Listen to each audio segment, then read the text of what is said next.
What's up guys? Welcome back sa YouTube channel. For today's video guys, dito kami sa Mega Sardines. So meron kami lakbay araw 2026 here sa Mega Sardines sa kung saan ay makikita namin may experience kung paano ginagawa ang Mega Sardines. So sa ilang saglit pa lang may mag-umpisa na ang ating simple briefing. So sasalukuyan yung mga pasok ang ating mga kids together with their parents. So kasama natin silang lahat dito sa Mega Sardines.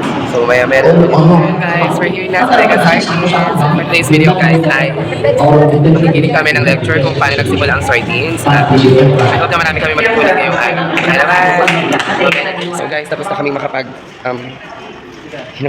tapos na makapanood ng mga Hi guys! So, yes, paakit na kami doon sa ating tawag doon kung paano pa-process ang sardines, pero hindi kasi allowed mag-take na pictures and videos, so mamaya na lang. Pero kanina marami kami natutunan. It's a 12-hour process lang pala guys, so 12 hours lang siya mula hulihin hanggang sa mapak yung Mega Sardines. Ang saya lang, grabe. So mamaya na ulit.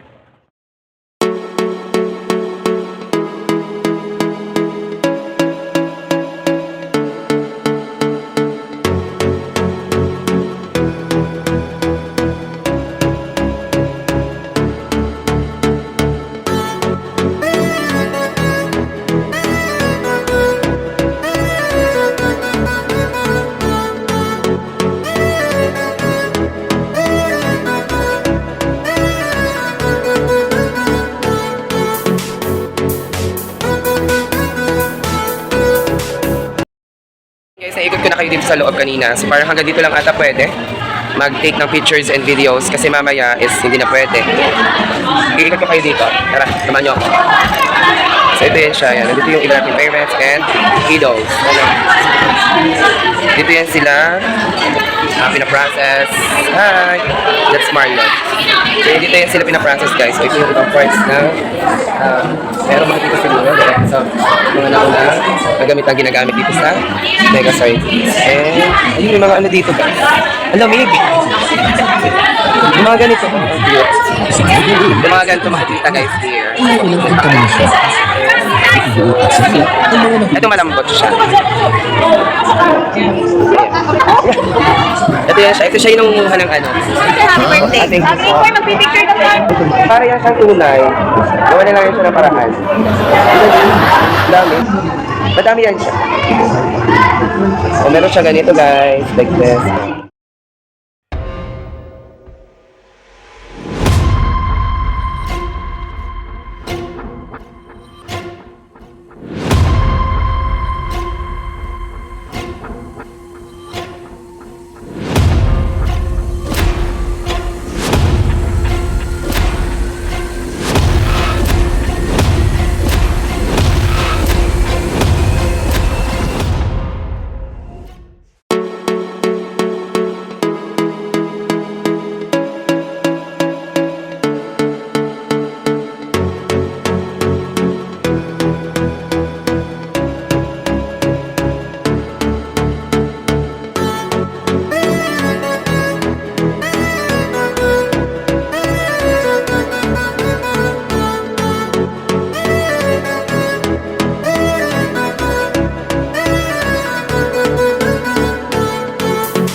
For today's video guys, naging makabuluhan naman ang aming pagbisita dito sa Mega Sardines.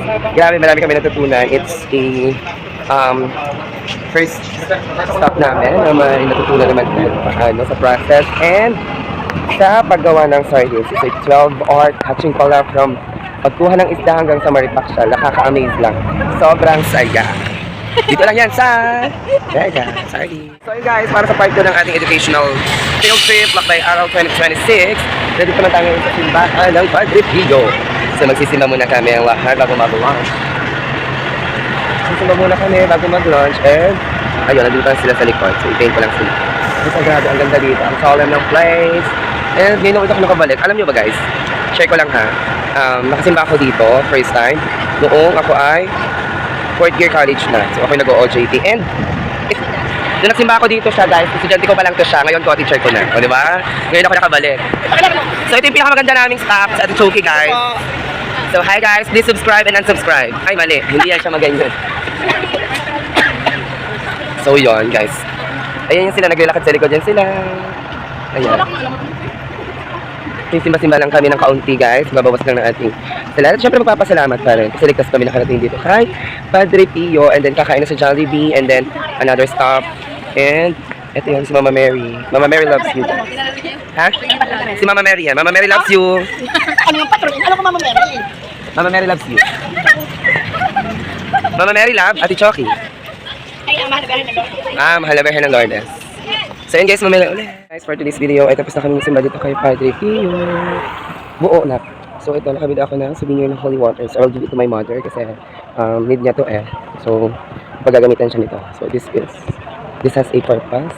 So yan guys. And also, ayan, punta na kami sa Jollibee kasi kami magla-lunch for today. And also, waiting na lang ako sa aking mga kasama. So kung ano man magiging ganap namin sa lunch, mamaya na lang. Finally guys, we're here at Jake Castle. So makikita nyo sa likod ko is ginagawa pa yung rides na to guys. Pero hindi dyan sasakay ang tao na mamatay na maaga. So I'm here na with them. Akala ko super layo kasi nakita ko siya sa andaan. Like super ganun di ba? Akala ko ganun talaga. And I was like, mali. Ayun pala yun siya. Oh, kita nyo sa likod. Bawig siya lang sa Disneyland. Pero mas maganda yung sa Disneyland. Mas mataas. Pero okay na. Creation ng Philippines. So mamaya na lang ulit sa loob. Sa mga oras na tayo, pumunta na tayo sa loob ng Jake Castle. Kung makikita nyo sa likod ko. Parang tayo sa Disneyland. So I'm with my co-teacher, Teacher Acel, sini hi! Hi! Diba? Hindi nyo kaya. Andiyan sila sa likod, guys. Lumayo na ako sa kanila kasi pag sila kasama ko, tawa lang sila tawa, hindi na maririnig sinasabi ko sa vlog na ito. So, ito-document lang natin lahat ng pangyayari dito. Oh my God. Ito na yun siya, oh. Maganda yun siya sa personal pala yun siya. For the entrance. Parang siya ganun, oh. Nakikita nyo, guys. Maganda dito, guys. Yan siya, guys. Pag pumasok kayo here. So, this is the entrance. Ayan, makikita nyo yan. For the entrance naman ng people. For the walk kayo dito. And then sa likod ko, ayan na sila. For the walk din. Ayan. Yung mga ganyang puno and everything. Oh my God, kung dami kayo makikita here. Kaya pumisita kayo sa Jake Castle. Dito lang yan sa Tanawan. Ayan siya guys, makikita niya yan siya dyan.